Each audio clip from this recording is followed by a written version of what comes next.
Hey guys, welcome back to Ontario Gardening, and today we are going to discuss some of the pests that are going on here in Ontario. In the last few weeks, we are being ravished with Japanese beetles, earwigs, ants, and we're going to talk about some more natural ways to get rid of them that are super easy, they're cheap, and they seem to be effective for the most part. So the first thing we're going to talk about are these guys. Are Japanese beetles, and they are just ravishing everybody in at least southern Ontario this year. So they're the beetles that are either blue or copper in color. They stick to the leaves of your plants. You can find them in your grass. They're pretty much everywhere right now, and they destroy your plants. They will chew everything right up. So this is just a haul that I handpicked off of my plants this morning. So the easiest way to get rid of these are taking a jar and filling it with either oil, so I've just got canola oil in here, or soapy water. And then you're gonna hand pick them off. I use a glove. You can use your bare hands if you like, but I'm just not about that life. So I use a glove and pick them out, and you throw them into the oil or into the soapy water, and they can't get out.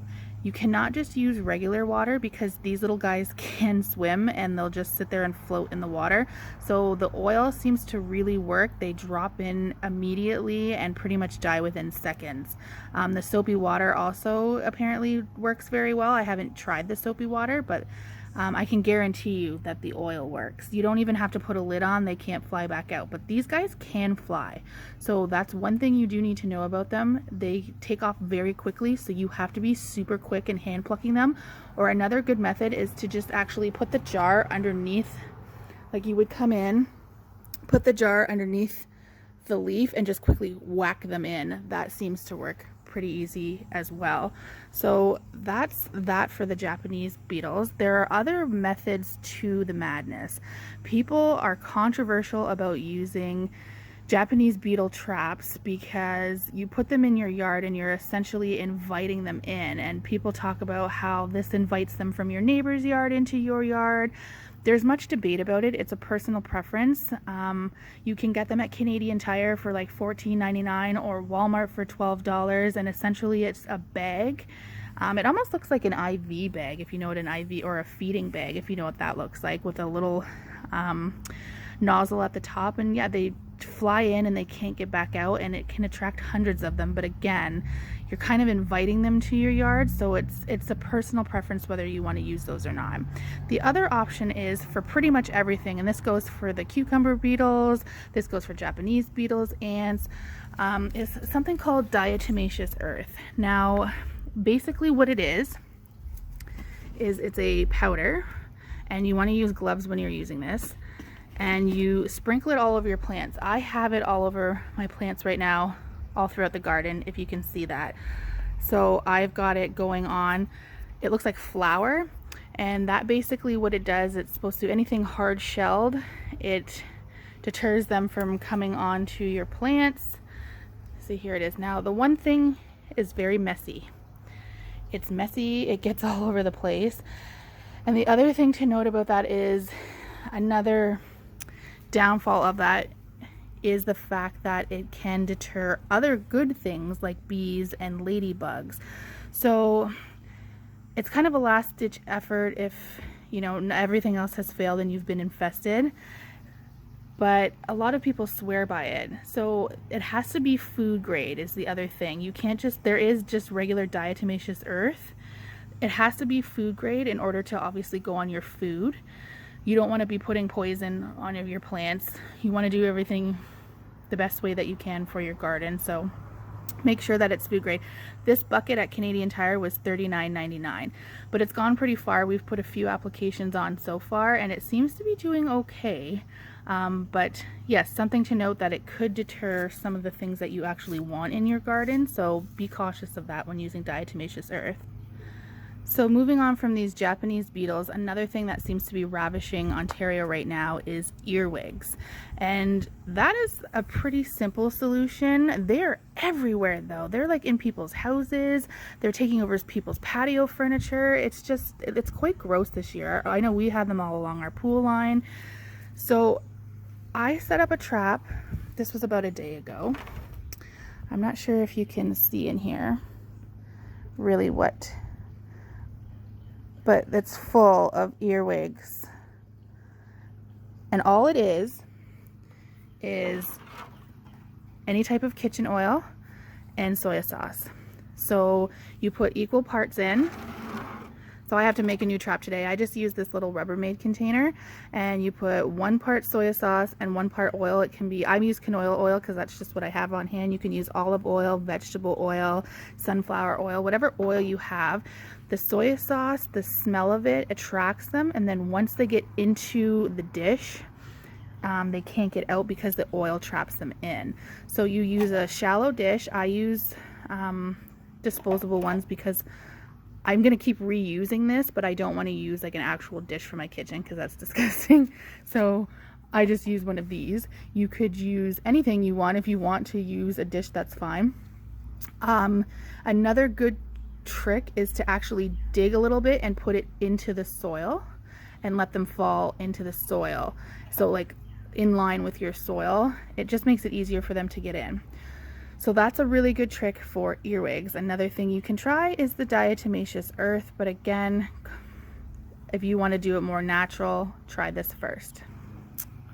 Ants. So ants also seem to be taking over this year.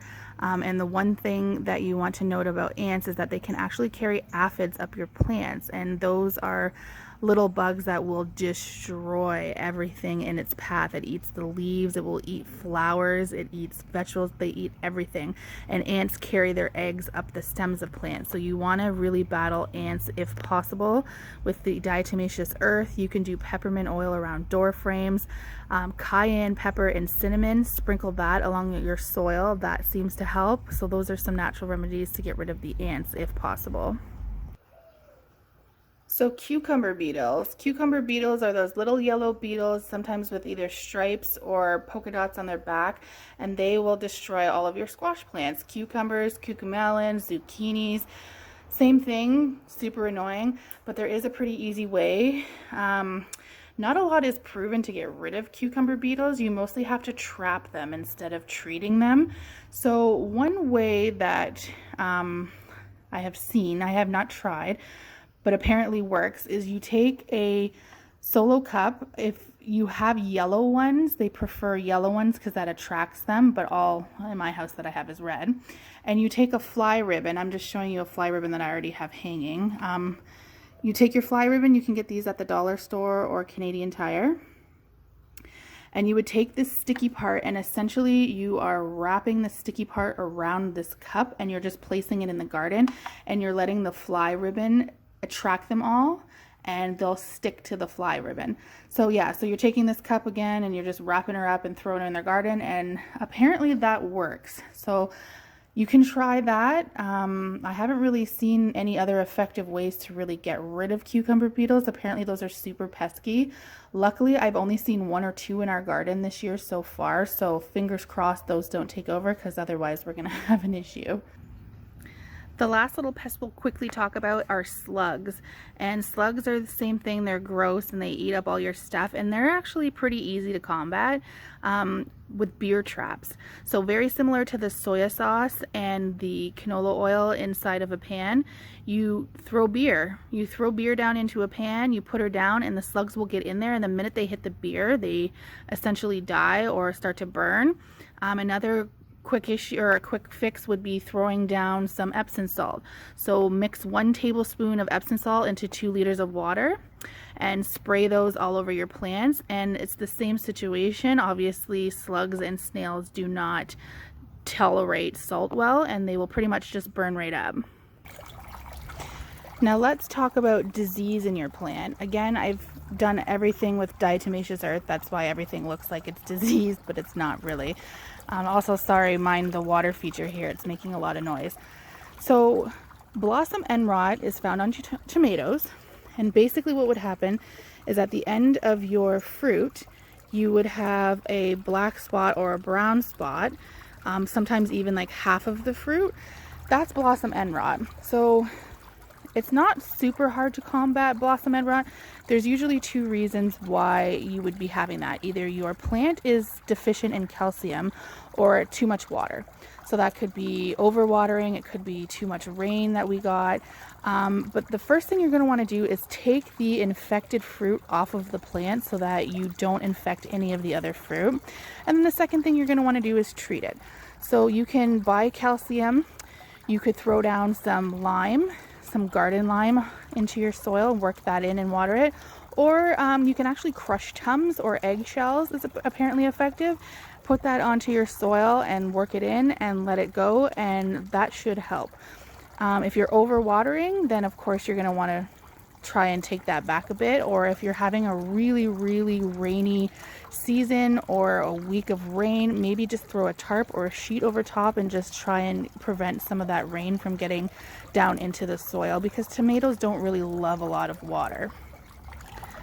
The second issue you can have with tomatoes is something called blight, and blight is basically a fungicide, and you're going to see your I don't have it on my plants, but you would basically, everything would start to curl and wilt and turn brown, and that is basically a little bit harder to deal with. And an easy way to prevent blight is to make sure that all of the branches on the ground, nothing's touching the ground. Everything's trimmed, pruned. I do have a video on pruning tomatoes that I have posted, and I can link down below. But just making sure everything's up off the ground is the first thing that you want to make sure is done. The second thing you want to make sure is just controlling those pests, because pests can carry fungus and things like that. So make sure that your pests are under control in your garden. One of the easiest ways to combat blight is with a baking soda mixture. So you do 1 teaspoon of baking soda to 2 liters of water, and you're going to treat your plants with that, whether spraying it or in your watering can. If you add a drop of dish soap to that mixture, it will help stick to your leaves if you're having a hard time having it stick. Another good and effective measure that I've used in the past is a hydrogen peroxide mix. So you do 4 tablespoons of your 3% hydrogen peroxide, you can get that at the dollar store, to 2 liters of water. And again, you're going to go through and you're going to spray. Make sure you get rid of all the diseased leaves and spray it, and that should be okay moving forward. Moving on to your plants like your cucumber here, or your zucchini, or again cucamelon, squash, anything like that, your summer squash, your winter squash, you can get powdery mildew. And it actually kind of looks similar to this diatomaceous earth. It wouldn't be so prominent, it would be more like that. It would be like mixed in. And basically powdery mildew is, again, it's like a bacteria fungicide. It's pretty easy to get rid of with a milk bath, actually. So you would mix a jug or your container with half amount of milk and half water and spray that all over your plants. And that has actually been known to be pretty effective. People have had great results with milk baths for powdery mildew. And another thing that you can try is that baking soda mixture that we just talked about to combat blight, or mouthwash. Not a lot of people try using mouthwash, and what you would do is you would do 3 parts of mouthwash to 3 parts of water, and again spray it all over your plants. And a lot of the bacteria that is found in your mouth is similar properties to the powdery mildew, and a lot of the times the mouthwash will help in combating that. So one thing to note about squash plants is you might have something similar to this little guy down here, who in this case he looks fine, but I have already had this season, they start to die off. So they'll get about this size and then they start to go brown or yellow and look like they're rotting. That's not necessarily a disease. That could actually be that your plants aren't getting pollinated properly. So what you have to do is you have to come out here, find your male and your female flowers, and hand pollinate those. And you can do that by simply grabbing like a paintbrush or a toothbrush and taking the male flower, which essentially looks like he actually has a penis in the middle sticking out, rubbing that around inside and bringing it over to your female flower, which would essentially have an introverted vagina looking like part to it, and cross pollinate or hand pollinate yourselves. And that's what I actually had to do with these, and I've had great success, because if you come down here, like I've got some fruit down here. So A little bit of hand pollinating goes a long way, but it's just to let you know that not everything is necessarily a disease. It can sometimes just be a matter of finding a problem, and reaching out to your gardening community. I do a lot of reaching out to people on Facebook or on Instagram to kind of just get an idea of what might be going on with your plants before you start treating it and essentially killing your plants for something you might not need to. So one problem that I'm actually having in my garden is what appears to be apple scab. So this is my first year with these dwarf apple trees, and I think that's what originally attracted the Japanese beetles to my yard. And now we have this, like I said, what appears to be apple scab. Now this is a fungus. This is a fungus that once it starts ravishing your plant, there's not much we can really do about it until the next spring. So with certain funguses, just a heads up, this would be one of them. If you've got fruit trees or fruit vines, grapes, blueberries, things like that, they can get this fungicide where there's brown spots on the leaves. There's not much you can do about it once it happens. You have to basically treat it before it happens. So we're going to prune off all of these leaves. We're going to let it go for the summer and also the winter, because it's going to go dormant in the winter, and all the blossoms and the leaves and everything will die back. And then before it starts to blossom next spring is when you actually treat for the fungus. So we would essentially we're going to spray everything, treat everything before everything starts to blossom, and hopefully we can get rid of this problem, because this is really the only disease that we have in our yard. I mean, the pests are out of control, but in terms of disease, this is the only thing we've got going on. So hopefully we can fix this in the spring. So I will put some information down in the description box, places that you can buy things like the diatomaceous earth or the beetle traps if you're interested in the beetle traps. But yeah, for now, hopefully you can get a hold of the pests on your garden with some of these tips, and we will see you next time. Thanks for joining us. Bye.